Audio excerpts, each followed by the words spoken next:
स्वागत है आप सभी का राकेश मेहरा जी के क्लासेस के YouTube चैनल पर।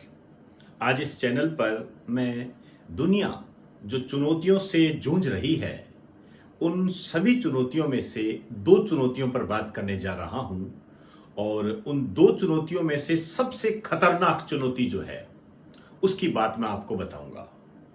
कौन सी चुनौती है, कैसे निपटेंगे और आपको क्या करना है, सरकार को क्या करना है, हमें वर्तमान में किस प्रकार का माहौल बनाना है, ये सब बातें करेंगे तभी हम इस देश का विकास कर सकेंगे। आइए कुछ बातें हम प्रारंभ करते हैं कुछ स्लाइड्स के साथ। आइए आपके सामने मैं बताने जा रहा हूं कि वर्तमान में दुनिया के सामने दो प्रमुख चुनौतियां हैं। एक को तो आप भली भांति जानते हो, वो है कोरोना वायरस। वर्तमान में दुनिया इससे जूझ रही है। और दूसरी चुनौती जो इससे भी ज्यादा खतरनाक है वो है आपके सामने इंफोडेमिक सबसे ज्यादा खतरनाक, कोरोना से भी खतरनाक। कैसे है, क्या है, इसी की बात हम इस लेक्चर में करेंगे। आइए स्टार्ट करते हैं। क्या है इंफोडेमिक? पहले तो हमें इसको समझना पड़ेगा। मैं दो तीन शब्द लिख रहा हूं, इसी से आप समझ जाना इसको। अत्यधिक व असत्यापित जानकारी, बहुत ज्यादा और सत्य पर आधारित नहीं, इस प्रकार की जानकारी। अब आप भली भांति समझ गए होंगे कि हम सोशल मीडिया की बात करेंगे। सोशल मीडिया पर किस तरीके से खबरें आती है आप भली भांति जानते हो। सोशल मीडिया का कितना प्रभाव पड़ता जा रहा है इसको मैं अपने साथ हुई एक घटना पर बताना चाहूंगा। अब आप देखिए, ये घटना मेरे साथ घटित हो गई, तो आपका एज ग्रुप तो मेरे से छोटा है, तो आप पे तो हर हालत में जाहिर होगी। ये घटना क्या थी, ध्यान से सुनना। पिछले लॉकडाउन में इंडिया चाइना के बीच में डिस्प्यूट चला था, आप जानते हो। तो हम भी फ्री थे, मैंने चैनल चलाया, टीवी देख रहा था मैं। हालांकि मैं ये बेमतलब के चैनल कम देखता हूं, लेकिन मैंने चैनल चलाया तो वो चल रहा था, तो मैं देखने लग गया उसको। जब मैं उसको देख रहा था, मैं चलता गया, मेरे को आधा घंटा हो गया देखते देखते। आप विश्वास नहीं करोगे, मुझे ये लगा कि अब घंटे दो घंटे में इंडिया और चाइना के बीच में वार होने वाली है।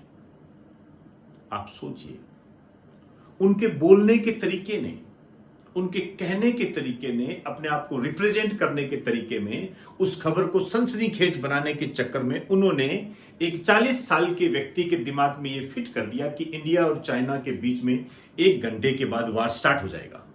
तो अब सोचिए, आपका जो एज ग्रुप है, जो कि 20-22 साल का एज ग्रुप है, आपको तो 100% ये प्रभावित करेगा। इसे ही हम कहते हैं इंफोडेमिक, अत्यधिक और असत्यापित जानकारी। इतना दुष्प्रभाव पड़ता है आप सोच भी नहीं सकते, आप अंदाजा भी नहीं लगा सकते। आइए कुछ बातें करते हैं। मैं आपको बताने जा रहा हूं, ये जो इंफोडेमिक है, एक एग्जाम्पल के तौर पर, और बिल्कुल सही एग्जाम्पल, सत्य घटना पर आधारित है। आइए, आप जानते हो कुछ समय पहले एक खबर आई थी, मैंने उस पर वीडियो भी तैयार किया था। कोरोना की तीसरी लहर आएगी, बच्चे ज्यादा प्रभावित होंगे। लेकिन मैंने ये नहीं कहा था कि बच्चे प्रभावित होंगे। मैंने बिल्कुल अपने लेक्चर में ये बात नहीं की थी कि बच्चे प्रभावित होंगे। मैंने ये कहा था कोरोना की तीसरी लहर आएगी, बच्चे प्रभावित होंगे, ये मैंने नहीं कही, क्योंकि मुझे इसकी जानकारी पहले ही हो गई थी। मैंने कुछ विश्वसनीय सूत्रों से इसका पता लगा दिया था कि बच्चे प्रभावित नहीं होंगे, और यही बात हुई। इस पूरी न्यूज को अवैज्ञानिक और आधारहीन बताया गया, नॉन साइंटिफिक है ये, कोई बेस नहीं है इसका। बाकायदा WHO ने इसका स्पष्टीकरण किया कि तीसरी लहर या किसी भी लहर से बच्चे प्रभावित नहीं होंगे। WHO ने ये क्लियर कर दिया। लेकिन भारत सरकार है और बिल्कुल हम कहेंगे राजनीति से प्रेरित भी है, सब अपने फायदे की तरफ देखते हैं, पता नहीं कौन सा फायदा कहां पर छुपा हो। ये आप भली भांति जानते हैं, आपको इसके बारे में ज्यादा बताने की जरूरत नहीं है। अभी राष्ट्रीय आपदा प्रबंधन ने एक स्टेटमेंट दिया है, आइए उस स्टेटमेंट को देखते हैं। राष्ट्रीय आपदा प्रबंधन संस्थान, जब हम राष्ट्रीय आपदा प्रबंधन संस्थान की बात करते हैं तो हम कहेंगे भारत सरकार। भारत सरकार ने कहा है ये तीसरी लहर में एक दिन में 4 से 5 लाख मरीज आएंगे। एक तो ये बात कही, अक्टूबर नवंबर के आसपास इसका समय बताया है। बच्चों को ज्यादा प्रभावित करेगी। अब आप देखिए, इस प्रकार का स्टेटमेंट पहले आया था, WHO ने उसका खंडन किया, अवैज्ञानिक बताया, उसको आधारहीन बताया, लेकिन फिर वही न्यूज हमारे सामने आ गई। इसे कहते हैं इंफोडेमिक, असत्यापित और अत्यधिक जानकारी जो कि लोगों को भ्रमित करती है। अब देखिए, बच्चों का मामला होता है तो हम इतनी ज्यादा रिस्क लेते नहीं है, हम उसको मान के ही चलते हैं। आप खुद सोचिए, चाहे स्कूल खुल जाए, लेकिन 50% से ज्यादा अभिभावक क्या कह रहे हैं, हम अपने बच्चों को नहीं भेजेंगे। WHO क्या कह रहा है, बच्चे प्रभावित नहीं होंगे। लेकिन बीच में जो सोशल मीडिया है, जो इंफोडेमिक का जो सिस्टम तैयार हो चुका है, उसने लोगों के दिमाग में यह बैठा दिया कि बच्चे प्रभावित होंगे। अब इसको बार बार स्पष्टीकरण WHO करता है। तो यहां मैं आपको यह कहना चाहूंगा कि इस असत्यापित जानकारी से बचिए, इससे बचिए। और ये सोशल मीडिया देता है आपको, इससे बहुत ही बुरे प्रभाव पड़ते हैं, बहुत ही बुरे प्रभाव पड़ते हैं। इससे आपका मानसिक स्तर कम होता है, बिल्कुल आपका मानसिक स्तर कम होता है, आपका कॉन्फिडेंस कम होता है। आप कोई भी काम करने जाते हो तो इन तथ्यों के आधार पर आपने आप में एक कॉन्फिडेंस को कम करने की क्षमता आ जाती है। इसके अंदर ये खबरें जो होती है आपके कॉन्फिडेंस लेवल को नीचा कर देती है और वो आपके काम को प्रभावित करता है।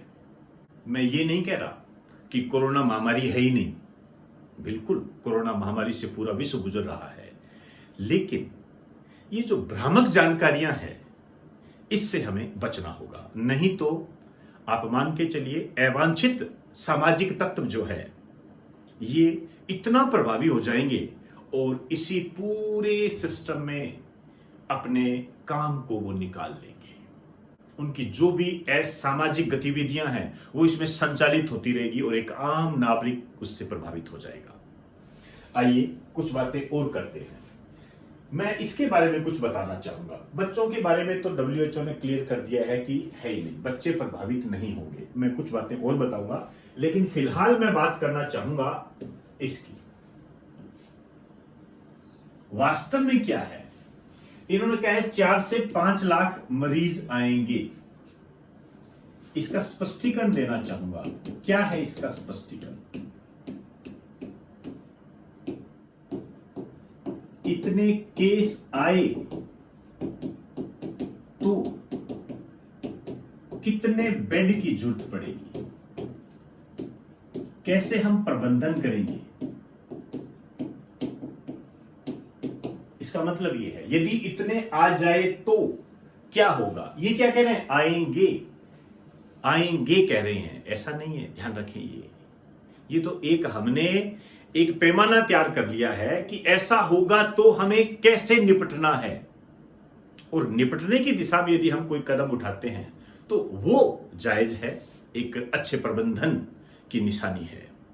लेकिन आएंगे ये कहना गलत है, क्योंकि इससे लोगों की जो मानसिक स्थिति है वो कमजोर होती है, उनका कॉन्फिडेंस कम होता है, उनमें घबराहट पैदा होती है, और ये सब जो बातें हैं ये विकास में बाधक होती है। आइए कुछ इसके समाधान के संबंध में बात करते हैं। एक स्कूल खोलने के संबंध में भी बात आई थी। समाधान से पहले मैं बात करना चाहूंगा स्कूल खोलने के संबंध में। स्कूल ना खोले जाए, खासकर राजस्थान में काफी हाईलाइट रहा था ये। वास्तव में सत्य जानकारी क्या है, सही जानकारी क्या है? स्कूल खोलने से पहले बच्चों को टीका लगाना जरूरी है। ये बातें आई थी ना। ये पूर्ण रूप से निराधार है, बिना किसी आधार के है, सोशल मीडिया से उपजी हुई एक बात है। वास्तव में ये जो 1 वर्ष से 12 वर्ष तक के जो बच्चे हैं, इनको कोरोना से कोई खतरा नहीं है। कोरोना से कोई खतरा नहीं है। इनका इम्यून पावर इतना मजबूत होता है कि इन्हें खतरा होगा ही नहीं। और 12 से 17 वर्ष के जो बच्चे हैं, इसमें भी खतरा नहीं है। लेकिन WHO क्या कहता है, इसमें उन बच्चों को वैक्सीन की जरूरत है जिनको पहले से कोई गंभीर बीमारी है, उनके लिए जरूरत है। अब आप देखिए, पूरे वर्ल्ड में देख लीजिए, वर्ल्ड की छोड़िए, भारत में देख लीजिए, हरियाणा में देख लीजिए, स्कूल खुले में, क्या टीका लग गया? नहीं लगा। स्कूल खुले में आपके सामने है। अब रही कुछ केसेज की बात है, देखिए हर व्यक्ति का अपना एक अलग सिस्टम होता है। मेरा इम्यून सिस्टम अलग है, आपका अलग है। यदि कोई जुकाम भी हुआ तो हो सकता है मैं उसको रिसीव ना करूं, आप रिसीव कर लो। सबका अपना अपना अलग अलग सिस्टम है। इसमें यदि कुछ केस आ भी जाते हैं तो हो सकता है उसके अन्य कारण रहे हो। हमें उन कारणों पर जाना चाहिए, न कि ये एक धारणा बना लेनी चाहिए कि बच्चे प्रभावित होंगे। क्लियर हुई सारी बात? आइए समाधान की बात करूंगा।